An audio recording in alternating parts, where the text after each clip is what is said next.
Hello everyone, welcome to my channel and today we will learn network days function. This function calculates the number of working days between start date and end date. It automatically excludes all weekends and can also exclude holidays if you specify them.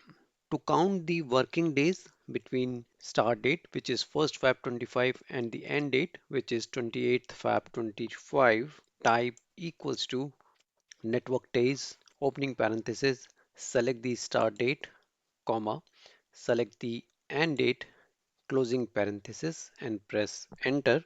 Result will be 20 after excluding the weekends.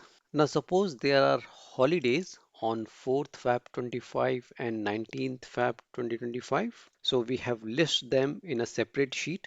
Now to exclude these holidays also, we will modify the same formula. So in the same formula, after end date, type comma and select the holidays from A2 to A3. Press enter. The result will be 18 after removing all the weekends and holidays.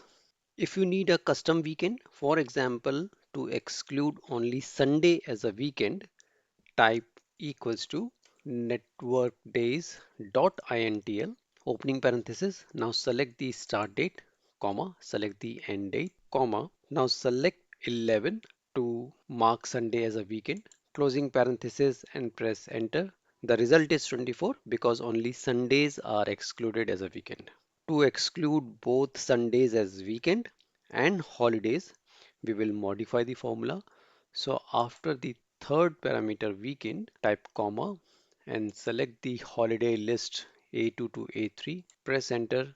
The result is 22 after excluding Sunday and public holidays. In this way, you can calculate the working days between two given dates. You can customize your weekends and specify the holidays to exclude them. If you like the content, press thumbs up and share with your friends and colleagues. Subscribe the channel and press bell icon to get the notification of new videos. Thanks for watching.